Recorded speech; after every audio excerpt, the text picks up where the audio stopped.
तो आज हम जो है इस क्लास को स्टार्टिंग से स्टार्ट करने वाले हैं, बिल्कुल स्टार्ट से स्टार्ट करेंगे, मानो हमको कुछ भी नहीं आता, ग्राउंड जीरो से स्टार्ट करेंगे। तो सबसे पहले हम लोग बात करेंगे, यहां पर चैप्टर है आपका पार्टनरशिप। एक्चुअल में ये चैप्टर जो है पार्टनरशिप, ये कोई चैप्टर नहीं है, ये ग्रुप ऑफ चैप्टर्स है। और इस पार्टनरशिप के अंदर आपके पास में बहुत सारे चैप्टर्स आने वाले हैं। अगर मैं उसको रफली क्लासिफाई करूं तो एनसीईआरटी के अकॉर्डिंग 4 चैप्टर्स है। फर्स्ट चैप्टर जो है वो है आपका फंडामेंटल्स ऑफ पार्टनरशिप, यानी इंट्रोडक्शन ऑफ पार्टनरशिप। दूसरा जो आपका चैप्टर है वो है आपका admission of a new partner. तीसरा जो चैप्टर आपका है वो है आपका रिटायरमेंट और डेथ ऑफ अ पार्टनर। और फोर्थ जो आपका है वो है dissolution of partnership firm. Basically 4 chapter है। अलग अलग रेफरेंस बुक वालों ने, जैसे डिकी गोयल सर ने या टी एस गिरवाल सर ने, इन्होंने क्या किया है, चैप्टर्स की संख्या जो है उसको बढ़ा दिया, नंबर ऑफ चैप्टर्स को बढ़ा दिया। जैसे उन्होंने क्या क्या, गुडविल को अलग चैप्टर बना दिया, चेंज इन पीएसआर को अलग चैप्टर बना दिया, रिटायरमेंट को अलग बना दिया, डेथ को अलग बना दिया। तो ऐसे करके टीएस ग्रेवाल सर की बुक में जो है 7 चैप्टर्स आपको देखने को मिलते हैं, और डीकी गोयल सर की बुक में आपको 6 चैप्टर्स देखने को मिलते हैं, और एनसीईआरटी की बुक में आपको 4 चैप्टर्स देखने को मिलते हैं। बेसिकली 4 चैप्टर्स ही है, आप ये समझ के चलिए। हम बात करें इसके अलावा, पार्टनरशिप जो है आपकी टोटल मिला के बात करें तो 36 मार्क्स जो है ये पार्टनरशिप आपके सिक्योर करती है। 36 मार्क्स का मतलब ये हुआ कि अगर आपने पार्टनरशिप भी ढंग से पढ़ ली तो पास आपको निश्चित रूप से ये पार्टनरशिप करवा सकती है। और मैं इस क्लास में पूरी कोशिश करूंगा कि आपको कंप्लीटली पार्टनरशिप समझ में आ जाए, और पूरी कोशिश करूंगा एक एक पॉइंट जो है वो एक्सप्लेन करें। इस क्लास में हम लोग जो है वो सिर्फ सुपरफिशियली पढ़ने वाले नहीं हैं, इस क्लास में हम लोग डीप में जाके पढ़ने वाले हैं। ठीक है, तो समझते हैं कि what is partnership. So partnership is nothing but a group of 2 और मोर पीपल। तो पार्टनरशिप जो है वो 2 या 2 से ज्यादा लोगों का एक ग्रुप है जिसे हम पार्टनरशिप कहते हैं। अभी इसकी डेफिनेशन को हम लोग आगे जाके और समझेंगे। इतना क्लियर है? अच्छा। परफेक्ट। आगे चलते हैं हम लोग। तो हम पहले समझते हैं कि बिजनेस एग्जैक्टली क्या होता है, क्योंकि पार्टनरशिप को समझने से पहले हमको बिजनेस को समझना पड़ेगा। पर बिजनेस को भी किस रूप में समझें, तो वो समझते हैं। हमें बिजनेस को यहां पर समझना है on the basis of number of members, यानी एक बिजनेस में कितने लोग हो सकते हैं उसके बेसिस पर हम लोग जो है वो बिजनेस को 3 पार्ट्स में कैटेगराइज कर सकते हैं, डिवाइड कर सकते हैं। पहला जो हमारे पास है वो है सोल प्रोप्राइटरशिप। पहला जो हमारे पास टाइप हो सकता है on the basis of number of members, वो हमारे पास में क्या है, सोल प्रोप्राइटरशिप। दूसरा जो हमारे पास है वो है पार्टनरशिप, और तीसरा जो है वो है कंपनी। यानी हम इन 3 के बेसिस पर जो है इस पूरे अकाउंटेंसी को समझने वाले हैं इस 12th क्लास की।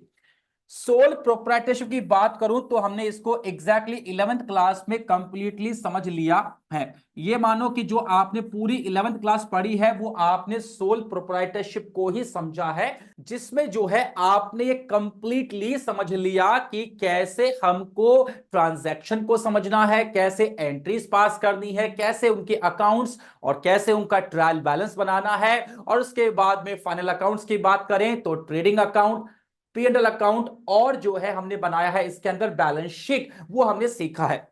अब हम बात करते हैं आगे और समझते हैं चीजों को। ये हमारे पास एक बंदा है जिसको मैंने लिया है, नाम रखा है मैंने इसका राजा। ये राजा वाले काम ही करेगा हमारे सामने। राजा जी ने क्या किया, एक बिजनेस स्टार्ट किया, मोबाइल का बिजनेस स्टार्ट किया। ओके, कितने रुपए लगाकर, इन्होंने 25 लाख रुपीस लगाकर जो है इस बिजनेस को, इस शॉप को स्टार्ट किया। डन। अब होगा क्या, ये जो राजा साहब है ये क्या करेंगे, सुबह सुबह आएंगे, सुबह सुबह आएंगे, दुकान खोलेंगे, दुकान खोलकर दुकान पे बैठेंगे, अगरबत्ती करेंगे, पूजा पाठ करेंगे, जो भी करते हैं नॉर्मल लोग, और फिर दुकान चालू करेंगे। कस्टमर आएंगे, दिन भर उनके साथ जूझते रहेंगे, रात को दुकान बंद करेंगे, फिर घर जाएंगे। ऐसा पूरा साल भर चलता रहेगा, और साल के एंड में जो कुछ भी इनको प्रॉफिट होगा या लॉस होगा वो सब किसके जेब में जाएगा, आपके जेब में नहीं, वो जाएगा किसकी जेब में, राजा साहब की पॉकेट में जाएगा। देखो राजा साहब ने पॉकेट में हाथ भी डाल रखा है। है ना। तो जो पूरा पैसा है, जो पूरा प्रॉफिट लॉस जो है, वो राजा साहब की जेब में जाएगा। इस कॉन्सेप्ट को कहते हैं सोल प्रोप्राइटरशिप। यानी इसका मतलब ये हुआ, दिमाग भी एक ही बंदे का, टाइम भी एक ही बंदे का, पैसा भी एक ही बंदे का। तो इस कॉन्सेप्ट को हम लोग क्या कहते हैं, सोल प्रोप्राइटरशिप कहते हैं। और आपके आसपास जितनी भी आपको दुकानें दिख रही है, वो सब सोल प्रोप्राइटरशिप का परफेक्ट एग्जाम्पल है। इतना समझ में आता है क्या? परफेक्ट। अब हम लोग आगे चलते हैं।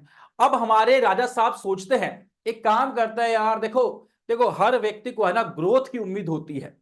हर बंदा जो सुबह दुकान खोलता है और दुकान में आकर जब भगवान के आगे दिया बत्ती करता है ना, तो हर कोई ये बोलता है कि हे भगवान, मेरी दुकान जो है 1 से 2 हो जाए, 2 से 4 हो जाए, 4 से 8 हो जाए। कोई बंदा ये प्रार्थना नहीं करता भगवान के आगे खड़े होकर कि भगवान मेरी 8 दुकानें हैं, कल दुकानें मेरी 4 रह जाए, फिर दुकानें मेरी 2 रह जाए और एकदम रोड पे आ जाऊं। ऐसा कोई प्रार्थना करता है क्या?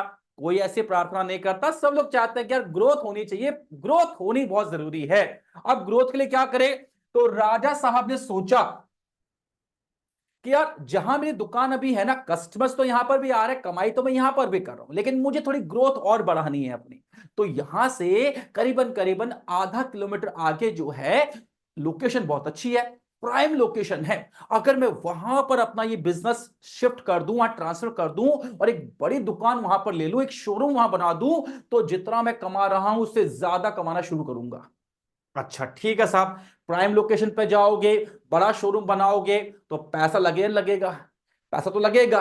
तो इन्होंने क्या किया, अपने एक बचपन की फ्रेंड, वाह कितनी सुंदर है देखो, इन्होंने क्या किया, अपने एक बचपन की फ्रेंड से कांटेक्ट किया। और इन देवी जी का जो नाम है, वो नाम है रानी, ये है राजा और ये है रानी। दोनों मिल गए, बन गई प्रेम कहानी, सॉरी बन गई बिजनेस की कहानी। तो राजा ने रानी से यहां पे कांटेक्ट किया और बोला कि देख ऐसा ऐसा है, बिजनेस मॉडल मेरे पास में है, हम लोग आगे जाकर जो है अपनी दुकान को शिफ्ट कर सकते हैं और बड़े पैमाने पे काम कर सकते हैं। रानी को समझ में आ गया बिजनेस मॉडल, उसने कहा ठीक है मिलकर काम करेंगे। तो इस कॉन्सेप्ट को हम लोग कहते हैं पार्टनरशिप। तो पार्टनरशिप में कम से कम कितने लोग चाहिए? 2 लोग चाहिए। अकेला होगा तो क्या बन जाएगा, वो सोल प्रोप्राइटरशिप बन जाएगा। पर जब जब साथ में किसी और को भी ले लेगा वो, तो ये क्या बन जाएगा, ये पार्टनरशिप बन जाएगी। इतना समझ में आता है क्या? परफेक्ट। हाँ। अब आगे चलते हैं। तो इसकी डेफिनेशन जो है बुकिश डेफिनेशन नहीं है, मैंने बनाई है और बहुत सिंपल है, एग्जाम में लिख सकते हो, कोई दिक्कत नहीं। हालांकि इसको हम और आगे जाके प्यूरिफाई कर देंगे। So when 2 or more people work together with the intention of earning profit, then this is known as partnership। इसको हम लोग क्या कहते हैं, पार्टनरशिप कहते हैं। जब 2 या 2 से ज्यादा लोग मिलकर किसी काम को करते हैं with the intention of earning profit, समाज सेवा के लिए नहीं, सोशल वर्क के लिए नहीं, पैसा कमाने के पर्पज से अगर काम करेंगे तो उसे कहेंगे पार्टनरशिप। चलो आगे चलते हैं। ठीक है, अब बात ये आती है, ये देवी जी ने कहा ठीक है मैं आ रही हूं तेरे साथ, कोई दिक्कत नहीं है, पार्टनरशिप में काम करेंगे। पर मेरे भाई सबसे पहले ये तो बता लगेगा कितना पैसा। भाई हम जो है बिजनेस साथ में करने वाले हैं, तो तूने कुछ तो एस्टिमेशन किया होगा ना, कितना पैसा लगेगा नहीं लगेगा, अमाउंट नीडेड, कितने पैसे की रिक्वायरमेंट होगी। तो राजा साहब बोलते हैं देखो देवी जी, इसमें जो है हमें करीबन करीबन 50 लाख रुपए की रिक्वायरमेंट होगी। We need 50 lakh rupees. इस बिजनेस को स्टार्ट करने में हमको करीबन 50 लाख रुपए की रिक्वायरमेंट होगी। तो सबसे पहले एस्टिमेशन तो होता है कि कितना पैसा चाहिए, और उसके बाद हम लोग उसका प्रोक्योरमेंट करेंगे, मतलब उसका अरेंजमेंट करेंगे। ठीक है, इसने कहा परफेक्ट है, ठीक है। अब आगे चलते हैं, तो आगे क्या हुआ, तो 50 लाख रुपए की रिक्वायरमेंट हमको रहेगी। तो राजा साहब कहते हैं देख 50 लाख में से जो 25 लाख है वो मैं लगा दूंगा, कोई दिक्कत नहीं। 50 लाख में से 25 लाख मैं लगा दूंगा भाई जेब से। तो जो बाकी बचे हैं 25 लाख, वो देवी जी फिर आपको लगाने पड़ेंगे, आप लगा दोगे क्या? उसने कहा ठीक है।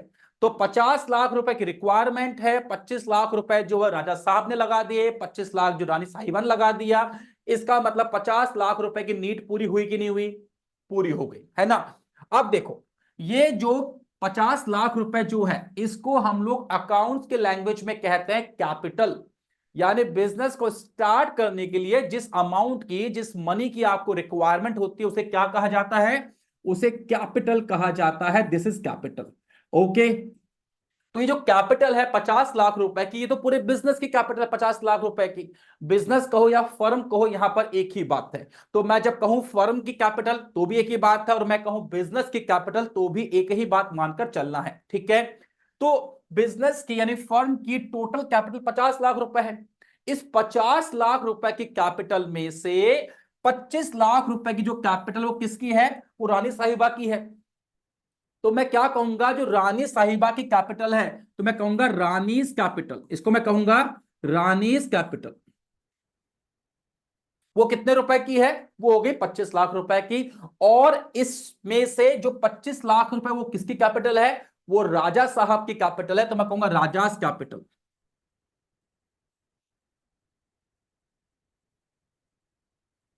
इतनी बात समझ में आ गई क्या सब लोगों को? तो मतलब क्या है कहने का मतलब यह है कि टोटल जो पैसा लगा होता है बिजनेस में, वो टोटल कैपिटल मानी जाती है, और उस पैसे में से जितना पैसा अलग अलग पार्टनर्स का लगा होता है उसे पार्टनर्स कैपिटल कहा जाता है। यानी जो पार्टनर का नाम होगा उसके कैपिटल से उसको कहा जाएगा। यहां पे इसको कहा जाएगा Rani's capital 25 lakh rupees and rajas capital 25 lakh rupees. इतना समझ में आ गया क्या? परफेक्ट, आगे चलते हैं। ओके, तो अब हमारे पास में क्या क्या चीजें इकट्ठी हो गई वो देखते हैं एक बार। राजा और रानी की कैपिटल की बात यहां पर इकट्ठी हो गई हमारे पास में कि 25 लाख रुपए लगाए राजा ने और 25 लाख रुपए लगाए रानी ने। ये बात हमारे पास कलेक्ट हो गई, इतनी इंफॉर्मेशन हमारे पास में आ चुकी है। इतना क्लियर हो गया? जो जो इंफॉर्मेशन हमारे पास आती जाएगी हम उसको यहां पे कलेक्ट करते जाएंगे। पहले समझेंगे फिर कलेक्ट करेंगे। ओके, आगे देखते हैं। अब बात यहां पर यह है कि एक कॉन्सेप्ट है 11th क्लास में जो आपने पढ़ा था, और पहला ही कॉन्सेप्ट है ये। चाहे कोई सी बुक आ जाए, चाहे एनसीईआरटी की बुक हो, डीके गोयल की बुक हो, टीएस ग्रेवाल की बुक हो, कोई से भी बुक हो, कोई फर्क नहीं पड़ता इस बात से। ये कॉन्सेप्ट नंबर 1 का कॉन्सेप्ट है, और इसे कहा जाता है सेपरेट लीगल एंटिटी कॉन्सेप्ट या सेपरेट एंटिटी कॉन्सेप्ट, कुछ भी कह सकते हो। बात है ये कॉन्सेप्ट कहता क्या है? ये कॉन्सेप्ट कहता है, देखो भाई साहब, बिजनेस बिजनेस एंड बिजनेसमैन, यानी पार्टनर्स को हम क्या कहेंगे? बिजनेसमैन कहेंगे यहां पे। तो अकाउंटिंग का ये कॉन्सेप्ट कहता है कि बिजनेस एंड बिजनेसमैन दो अलग अलग बातें हैं। यहां पे आपको दोनों को मर्ज नहीं करना, दोनों को मिक्स नहीं करना, आपको दोनों को आपको अलग अलग ही मानकर चलना है। किसको? बिजनेस को और बिजनेसमैन को। ये बात समझ में आ गई क्या?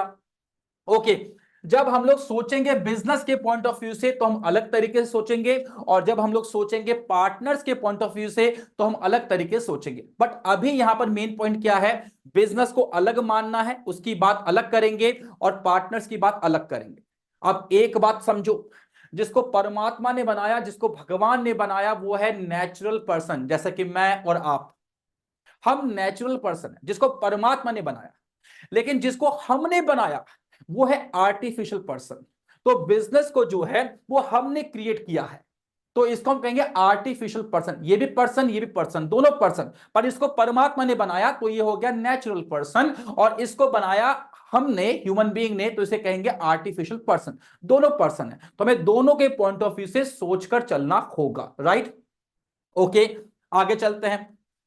तो अब बात यह है कि जब 50 लाख रुपए की कैपिटल की बात हुई थी कि इतने रुपए की रिक्वायरमेंट होगी, तो रानी साहिबा ने कहा था ठीक है इसमें से 25 लाख मैं लगाती हूं। लेकिन रानी साहिबा बोलती है कि बिजनेस या फर्म को बोलती है, फर्म मेरी बात सुन। मैंने कहा अलग अलग मान के चलना है, तो फर्म को अलग मानना और पार्टनर्स को अलग मानना। तो पार्टनर जो रानी साहिबा है वो बिजनेस से बोल रही है, फर्म से बोल रही है कि फर्म मेरी बात तो सुन। बोला सुना भाई, देख अगर ये 25 लाख रुपए जो है मैं तेरे में ना लगाऊं, यानी बिजनेस में ना लगाऊं, और अगर इस पैसे को मैं बैंक में जमा करा दूं, अगर मैं इस 25 लाख रुपए को बिजनेस में नहीं लगा के अगर मैं इसको बैंक में जमा करा दूं, तो बोलो मुझे वहां से इंटरेस्ट मिलेगा कि नहीं मिलेगा? इंटरेस्ट तो मिलेगा। अगर मैं वहां पे एफडी करा लूं या आरडी करा लूं या कैसे पैसे को वहां पे डिपॉजिट कर दूं, तो मुझे उस पर इंटरेस्ट मिलेगा कि नहीं मिलेगा? पक्का मिलेगा, राइट? और तो यही बात राजा साहब भी बोलते हैं, यार ये बात तो सही है। अगर मैं 25 लाख रुपए बिजनेस में नहीं लगाऊं और मैं बैंक में जमा करा दूं तो मुझे इसके ऊपर इंटरेस्ट मिलेगा। बिल्कुल ठीक बात है। तो बिजनेस बोलता है ठीक है कोई दिक्कत नहीं, तुम्हारी जो भी कैपिटल है, तेरी 25 लाख, तेरी 25 लाख, तुमने मेरे में कितने इन्वेस्ट किए हैं? तुमने मेरे अंदर 50 लाख रुपए इन्वेस्ट किए, ठीक है। मैं तुम दोनों को तुम्हारे कैपिटल पे इंटरेस्ट दे दूंगा, ऐसा बिजनेस बोलता है, फर्म बोलती है। तो ये जो इंटरेस्ट है वो किस चीज के ऊपर है? कैपिटल पर है। तो इसे हम कहेंगे इंटरेस्ट ऑन कैपिटल। तो बिजनेस ने तय किया, ठीक है, तुम्हें तुम्हारे कैपिटल के ऊपर हम लोग जो है 10% के रेट से इंटरेस्ट पे कर देंगे, बात खत्म हो गई। फर्म कह रही है तुमने जो भी कैपिटल लगाई है, जो पैसा मुझ में इन्वेस्ट किया है बैंक में इन्वेस्ट करने के बजाय, कोई प्रॉब्लम नहीं है, मैं तुम्हें उसके ऊपर 10% के रेट से इंटरेस्ट पे कर दूंगी। ठीक है, अब हमारे पास में यहां पर दो चीजें इकट्ठी हो गई है। पहली चीज क्या हो गई है? कैपिटल हो गई 25 लाख रुपए की। और दूसरा कॉन्सेप्ट हमारे पास में क्या आ गया? इंटरेस्ट ऑन कैपिटल का हो गया। और वो जो है 10% के रेट से हमारे पास में दो चीजें इकट्ठी हो गई। इतना समझ में आ गया क्या? हम एक एक कॉन्सेप्ट को सीख रहे हैं और उन सबको यहां पे कलेक्ट करने की कोशिश कर रहे हैं। चलो आगे चलते हैं। अब ओहो, ये क्या आ गया? ये लिपस्टिक आ गई और ये आईलाइनर आ गया और ये परफ्यूम आ गया, ऐसे कुछ चीजें आ गई यहाँ पे। अच्छा, ये सब चीजें आ गई। अब ये चीजें है कौन? ये मोहतरमा बोल रही है। अच्छा, तो ये मोहतरमा बोल रही है मुझे कि बिजनेस फर्म, मेरी बात सुन, देख भाई, मेरे को आना अपने निखार को निखारने के लिए, मुझे अपनी ब्यूटी को मेंटेन करने के लिए है ना, देख भाई, मैं तो भाई कम खा लूंगी, कोई दिक्कत नहीं है, खाना एक टाइम खा लूंगी, दिक्कत नहीं है। पर भाई मेरे को तो अपने आप को सजने संवरने के लिए अमाउंट चाहिए होता है हर महीने, करीबन करीबन 25-30 हजार का मेरा खर्चा है ऐसा। अच्छा, तो मैं तो क्या करूंगी, इस अपने मेकअप के लिए या अपने घर के कामों के लिए जो है, मैं तो 25 हजार रुपए 30 हजार रुपए बिजनेस से निकालूंगी। अच्छा ठीक है साहब, ओके, निकाल ले भाई, तू भी निकाल ले। तो हमारे राजा साहब बोलते हैं, अच्छा मैं भी आ गया, देखो, हाँ जी, जेब में हाथ डालते हुए, अच्छा मैं भी आ गया। अच्छा, तो ये बोलता, भाई देखो, ये तो बावली औरत है। बावली औरत मतलब, चलो ठीक है, ये तो ऐसे ही है, ये तो बस फालतू है। भाई मैं तो जो हूँ, मैं तो कहीं ना कहीं जो है वो भाई मैरिड आदमी हूँ, मेरे घर पे सब राशन भी चाहिए, मेरे घर पे जो है भाई नमक भी चाहिए, नमक को टाटा टाटा का नमक भी चाहिए मेरे को, मेरे घर पे सब किसान का केचप भी चाहिए मेरे को, सब घर में घी भी चाहिए मेरे को, राशन पूरा चाहिए, आटा भी चाहिए, चावल भी चाहिए, चीनी भी चाहिए, तेल भी चाहिए। गए तेल लेने सब कुछ। तो हमें जो है ये सब चीजें चाहिए। अच्छा, बच्चे बच्चे भी है मेरे, तो बच्चे हैं, तो बच्चों की स्कूल फीस भी हमें पे करनी पड़ती है। तो भाई मेरे को भी तो जो है ना, महीने में कुछ ना कुछ पैसा बाहर निकालना पड़ेगा बिजनेस में से। भाई हम जो कमा रहे हैं, पैसा कहां से लेकर आएंगे घर के खर्चों के लिए? बिजनेस से ही निकालेंगे ना। बिल्कुल ठीक बात है। तो मेन पॉइंट हमारा क्या है? मेन पॉइंट ये, आप मुझे एक चीज समझाओ, क्या जो बिजनेस है, जो फर्म है, वो लिपस्टिक लगाएगी क्या? नहीं। क्या जो फर्म है वो आईलाइनर लगाएगी ऐसे करके, दोनों तरफ आंखें बड़ी कर लेगी, ऐसे करेगी या फर्म? नहीं, वो नहीं करेगी। अच्छा, फर्म जो है, क्या वो केचप खाएगी क्या? नहीं खाएगी। अच्छा, फर्म के बच्चे हैं क्या? नहीं ना। तो क्या ये जो सारा खर्चा जो हो रहा है, जो सारा पैसा जो ये पार्टनर निकाल रहे हैं, क्या ये पैसा पार्टनर फर्म के लिए या बिजनेस के पॉइंट ऑफ व्यू से या बिजनेस की ग्रोथ के लिए निकाल रहे हैं क्या? नहीं निकाल रहे ना। इसका मतलब ये हुआ कि जब भी कोई पार्टनर अपने पर्सनल एक्सपेंसेस के लिए बिजनेस से कुछ भी पैसा निकालेगा, तो उसे ड्रॉइंग्स कहा जाता है। This is known as drawings. इतना समझ में आया क्या? अब फर्म आते बीच में। फर्म बोलते ड्रॉइंग्स करना कर ले, कोई इशू नहीं है। पर एक बार बता, जब तूने मुझ में कैपिटल इन्वेस्ट की थी, तो तूने कहा था कि अगर मैं इस पैसे को तेरे में इन्वेस्ट ना करूं, बैंक में जमा करा दूं, तो मैं मुझे उस पर इंटरेस्ट मिलेगा, और फिर मुझे तेरे को इंटरेस्ट देना पड़ा था। हाँ सही बात है। पर अब तूने ड्राइंग्स की, तो इस ड्राइंग्स पर मैं भी इंटरेस्ट चार्ज करूंगी। तो यहां पर अगर फर्म जो है पार्टनर से ड्राइंग्स पर इंटरेस्ट चार्ज करती है, तो इसे इंटरेस्ट ऑन ड्राइंग्स कहा जाता है। अब हमारे पास में तीसरी चीज कलेक्ट हो गई है, आइए वो देखते हैं। राजा रानी, कैपिटल इकट्ठी हो गई 25-25 लाख की, इंटरेस्ट ऑन कैपिटल इकट्ठा हो गया 10% के रेट से, और इंटरेस्ट ऑन ड्राइंग्स। अब मान लो फर्म कहती है कि मैं इसके ऊपर 8% के रेट से आपसे इंटरेस्ट चार्ज करूंगी, जो भी पैसा आपको निकालना निकाल लो ड्राइंग्स के नाम पर मैं उसके ऊपर 8% के रेट से इंटरेस्ट चार्ज करूंगी। कर लो साहब। तो आपने यहां पर उसको 8% के रूप में कलेक्ट कर दिया। क्या इतना समझ में आ गया क्या? अभी तक कोई दिक्कत है क्या? नहीं सर। परफेक्टली समझ में आ रहा है? हाँ सर। ऑफलाइन से बेहतर समझ में आ रहा है? हाँ सर। बिल्कुल। चलो आगे चलते हैं। हरियाली आ गई साहब। अच्छा, अब चलते हैं हम लोग percentage of profit and loss distribution की ओर। देखो, जब एक ही बंदा काम करेगा तो जो कुछ भी आना उसकी पॉकेट में आना है, और जो कुछ भी जाना उसके पॉकेट से जाना है। लेकिन जब दो लोग साथ में काम करते हैं तो उन लोगों को तय करना पड़ता है, डिसाइड करना पड़ता है कि भाई जो भी लॉस या प्रॉफिट जो कुछ भी होगा बिजनेस में, हम उसको कैसे आपस में डिस्ट्रीब्यूट करेंगे। नॉर्मली हम लोग क्या करते हैं, चलो तेरा भी आधा मेरा भी आधा ऐसे मान लो, 60 तेरा 40 मेरा ऐसे मान लो, या 70 मेरा 30 तेरा ऐसा मान लेते हैं। तो ये पार्टनर आपस में डिसाइड करेंगे कि उनके बीच में जो प्रॉफिट एंड लॉस का रेशियो है, यानी जो भी वो साल भर में लॉस या प्रॉफिट कमाएंगे उसको किस रेशियो में बांटेंगे।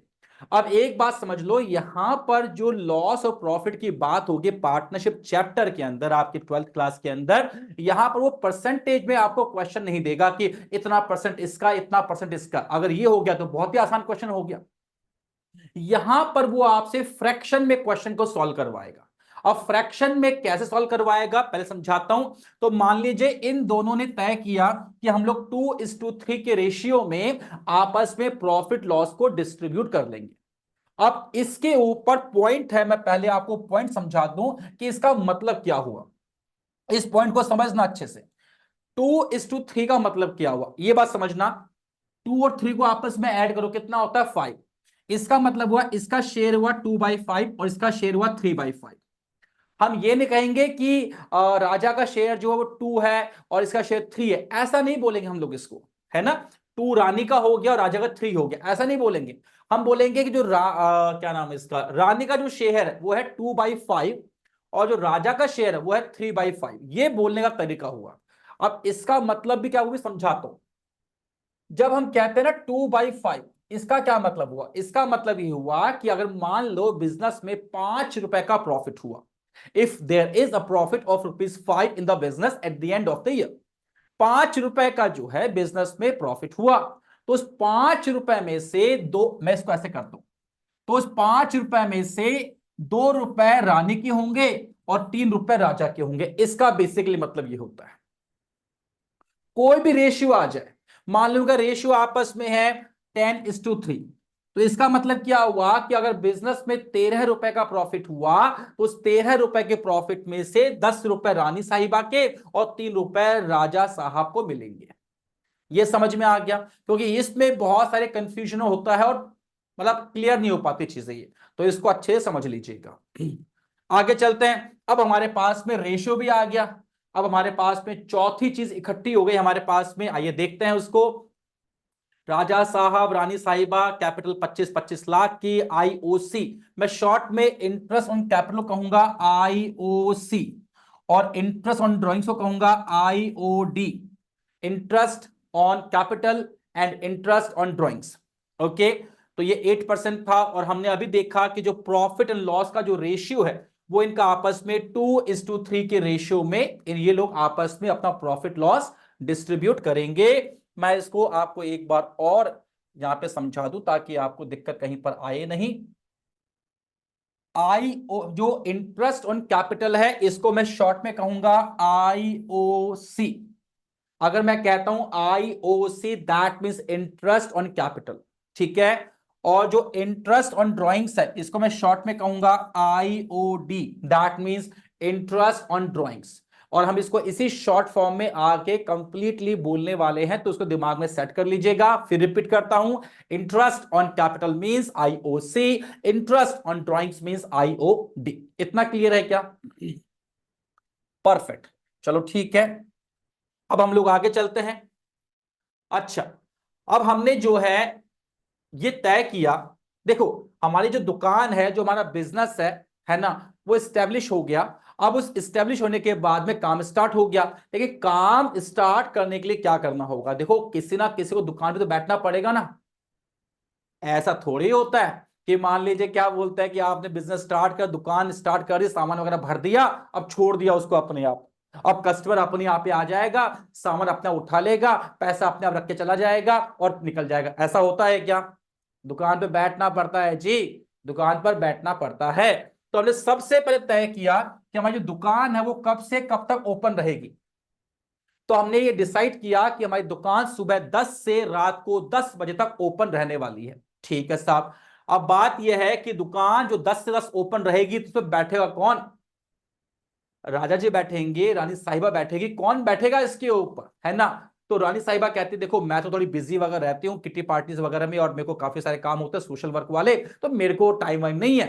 तो राजा जी बोलते हैं यार टाइम तो मेरे को भी नहीं है, तो फिर एक काम करता है किसी बाहर वाले बंदे को ले आते हैं, उसको बैठाएंगे, वो सुबह आएगा, दुकान खोलेगा, दिन भर काम करेगा, रात को दुकान बंद करके चला जाएगा। तो उसको बोला सैलरी मिलेगी कि नहीं मिलेगी? सैलरी मिलेगी। सैलरी मिलेगी इसमें। अच्छा सैलरी क्या तय हुई है? सैलरी तय हुई है उसकी 50,000 रुपए। तो राजा जी बोलते हैं कि यार 50,000 रुपए हम लोग किसी बाहर वाले बंदे को दे रहे हैं, एक काम करता हूं मैं ही बैठ जाता हूं दुकान के ऊपर, क्या प्रॉब्लम आ रही है? दुकान पर मैं ही बैठ जाता हूं। तो अगर दुकान पे मैं बैठ रहा हूं तो ये 50,000 रुपए की सैलरी मुझे मिल जाएगी कहीं ना कहीं। तो इसने रानी को बोला कि रानी देख 50,000 रुपए अपन किसी बाहर के बंदे को देंगे, एक काम करता हूं मैं दुकान पे बैठ जाता हूं, तो 50,000 रुपए बिजनेस मुझे पे कर देगा। बोला, ठीक है क्या दिक्कत है, तो आ जाइए सुबह 10 बजे और जाना 10 बजे रात को, 50,000 सैलरी तेरी पक्की। अच्छा एक बात और सुन ले, अगर मान ले तेरे को भाई तू अच्छा काम करेगा तो जो भी तू सेल वगैरह करेगा ना, जो भी सेल करेगा उस पर मैं तेरे को कमीशन और दे दूंगी। बिजनेस बोलता है कि उस पर, फर्म बोलती है कि उस पर आपको कमीशन और मिल जाएगा। तो जितने रुपए की आप सेल करोगे उसके ऊपर आपको सैलरी के अलावा 20% का कमीशन और मिल जाएगा। और ये इसलिए होता है ताकि बंदा और मन लगा के काम करे। कमीशन सिर्फ और सिर्फ कुछ नहीं है, एक तरीका झुंझुना है, या मान लो एक तरीके का क्या बोलूं मैं आपको मतलब लालच एक तरीके का, कि जो बंदा वहां बैठा हुआ वो अगर सिर्फ सैलरी मिलेगी ना तो वो काम करेगा ही नहीं। हाँ ठीक है बिका तो बिका, नहीं बिका तो नहीं बिका, अपन को तो क्या, अपन को सैलरी मिल जाएगी महीने के एंड में। लेकिन कमीशन एक वो चीज है कि यार आगे सेल करनी है, जितना सेल करेंगे उतना अपना कमीशन भी बनेगा। इसमें 100 रुपए का माल बिकेगा तो 20 रुपए अपनी जेब में भी आएंगे। तो व्यक्ति कहीं ना कहीं मन लगा के काम करने की कोशिश करता है। तो यहां पर डिसाइड हुआ कि जो राजा साहब है ये 50,000 रुपए की सैलरी को मिलेगी, 20% कमीशन मिलेगा इनको जितनी सेल करेंगे, और सुबह 10 बजे आके दुकान खोलेंगे और रात को 10 बजे दुकान बढ़ाएंगे, यानी दुकान बंद करेंगे। ओके इतना समझ में आ गया? डन। अब हमारे पास में 5 चीजें इकट्ठी हो गई यहां पे, आइए देखते हैं क्या क्या चीजें इकट्ठी हो गई हमारे पास में। Let's set check. इतना तो हमने चेक कर ही लिया। सैलरी तय हो गई किसकी? राजा साहब की 50,000 रुपए की, और इनका जो कमीशन है वो तय हो गया 20%। ठीक है, तो देखो हमारे पास में कंप्लीट क्वेश्चन बन गया पूरा का पूरा। क्वेश्चन ऐसा ही आता है आपके एग्जाम में, है ना? क्वेश्चन अपने आप बनेगा, हमें क्वेश्चन नहीं बनाना, हमें चीजें समझनी नहीं है, अपने आप ही समझ में आ जाएगी चीजें हमको। ठीक है, दिमाग लगाना ही नहीं है, आसान चीज है बहुत, इसमें है क्या दिमाग लगाने वाली चीज? तो ये पूरा क्वेश्चन हमारे पास में बन गया। ठीक है, अब शुरू होंगे क्या? अच्छा एक चीज और, ये जो सारा कार्यक्रम हुआ, ये जो पूरी प्रोग्रामिंग यहां पर हुई, ये हुई कैसे? यानी इनके बीच में जो ये तय हुआ कि सैलरी इतनी, कमीशन इतना, प्रॉफिट लॉस ऐसे बांट लेंगे, इतने रुपए की कैपिटल लगा देंगे, इसके ऊपर इतना आईओसी होगा, इसके ऊपर इतना आईओटी होगा। तो ये जो इन्होंने अग्रीमेंट किया आपस में, जो डिसाइड किया, वो कैसे डिसाइड किया? तो ये डिसाइड दो तरीके से हो सकता है। तरीका नंबर पहला, ओरल अग्रीमेंट, यानी ऐसे हवा हवा में कर लिया, हाँ ठीक है ऐसा कर लेंगे, ठीक है ऐसा कर लेंगे। लिखना, अरे क्या लिखना है यार, छोड़ो यार क्या मतलब है, ठीक है भरोसा है ना, बस भरोसा है, कोई बात, तय कर लिया, ऐसे ऐसे ऐसे आपस में बांट लेंगे। कहीं पर कुछ लिखा पढ़ी इन लोगों ने नहीं की, कोई भी डॉक्यूमेंटेशन इन्होंने नहीं किया इस चीज का। ठीक है, इसे बोलते हैं ओरल अग्रीमेंट। और तरीका नंबर दूसरा, रिटन अग्रीमेंट। इसका मतलब क्या हुआ भाई, जो कुछ भी डिसाइड हुआ है हमारे बीच में वो सब स्टाम्प पे लिखा जाएगा, और उस वो नोटरी से अटेस्टेड होगा, और वो एक लीगल डॉक्यूमेंट बन जाएगा। तो अगर इन लोगों ने सब कुछ ऐसे हवा हवा में जो है डिसाइड किया है, दैट इज ओरल अग्रीमेंट। और अगर इन्होंने सब कुछ कागज पर लिखकर, स्टाम्प पे लिखकर अगर सब कुछ डिसाइड किया है, तो इसे कहते हैं रिटन अग्रीमेंट। इतना समझ में आ गया क्या?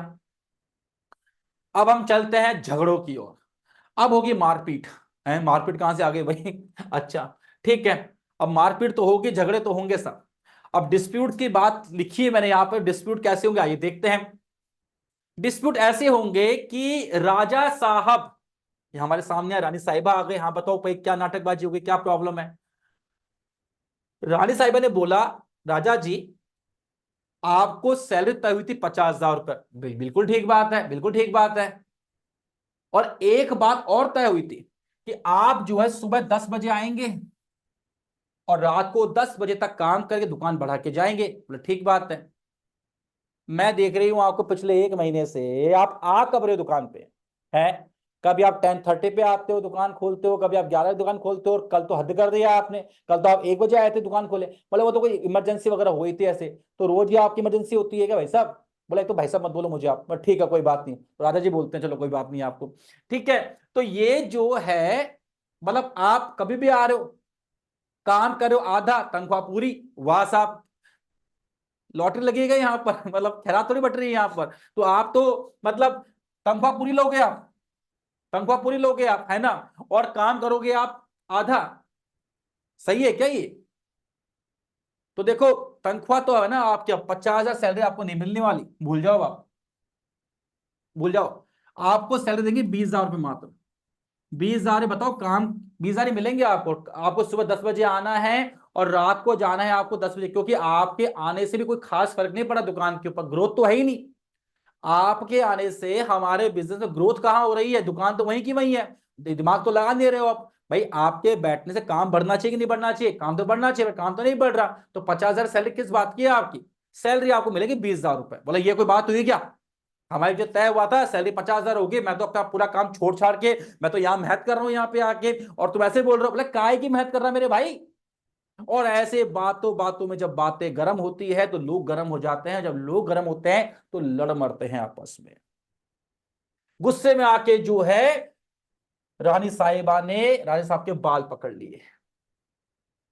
ऐसा ही राजा साहब ने भी किया, उन्होंने बाल पकड़ लिए और दोनों आपस में हो गए साहब गुत्थम गुत्था, दैट मीन्स लड़ाई होना शुरू हो गई। झगड़ा हो गया, झगड़ा हो गया, माथा तो फूट गया, खून वो निकल गया। और जब खून निकल गया, झगड़ा हो गया, तो फिर अड़ोसी पड़ोसी ने पुलिस को फोन कर दिया। तो पुलिस आ गई साहब यहां पर अपनी पीसीआर वैन लेके, ओ माय गॉड, टू टू करती हुई पुलिस आ गई। अब पुलिस आ गई तो पुलिस ने दोनों को धर दबोचा, ठीक है, और बैठाया इनको। राजा साहब बैठे टायर के ऊपर, और जो रानी साहिबा बैठी है बोनेट के ऊपर। वो तुम बैठने के यही लायक हो, तुम्हें अंदर बैठाना ही नहीं है।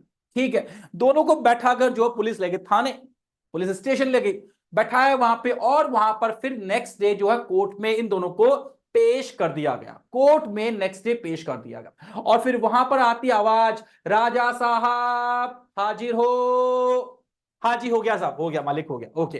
रानी साहिबा हाजिर हो। हाँ जी हो गए मालिक, हो गए, आ गए सब आ गए।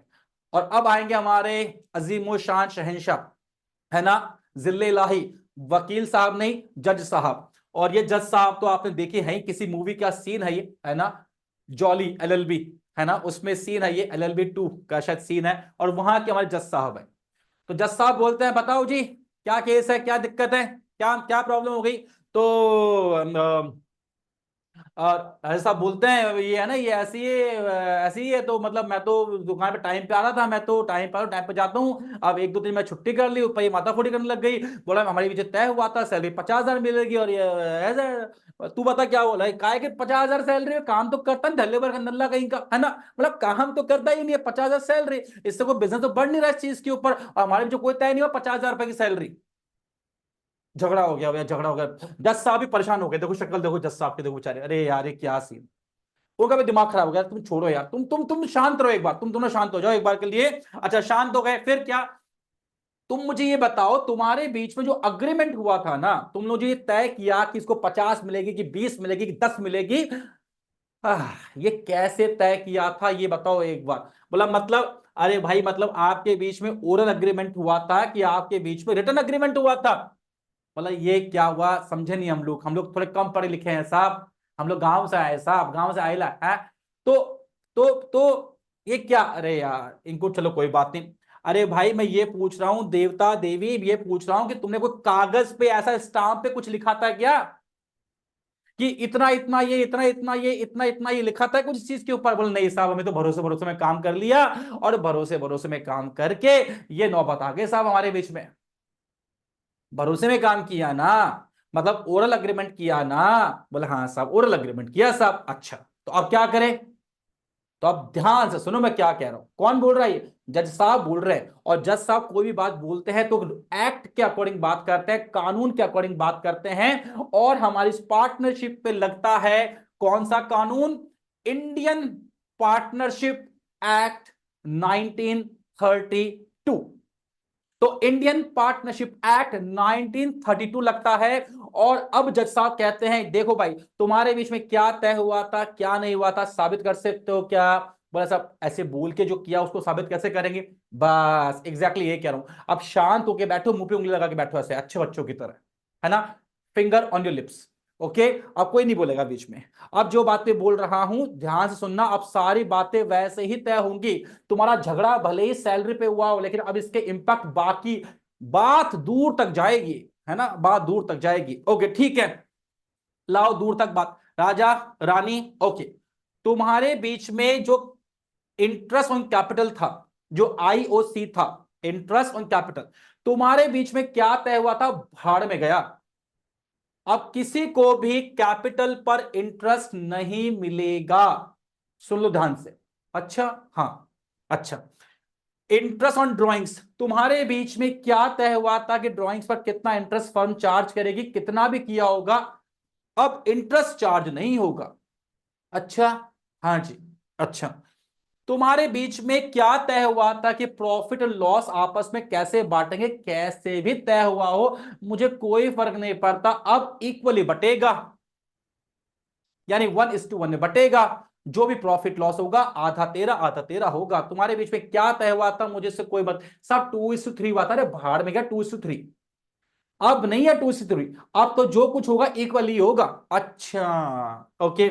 सैलरी तुम्हारे बीच में क्या तय हुई थी? हुई होगी जो तय हुई होगी। अब सैलरी किसी को मिलेगी ही नहीं, नो सैलरी। अच्छा, बोला हाँ जी। तुम्हारे बीच में इसके अलावा कमीशन क्या तय हुआ था कि किसको कितना कमीशन मिलेगा? अब कमीशन भी नहीं मिलेगा। येलो जी, और लड़ मरो आपस में। झगड़ा एक बात पे हुआ था और बात कहां तक पहुंच गई वो आप देख सकते हो। पर एक चीज है बस, अगर किसी ने फर्म को लोन दिया था, अगर किसी पार्टनर ने फर्म को लोन दिया है, तो उसके ऊपर इंटरेस्ट मिल जाएगा आपको 6% की रेट से।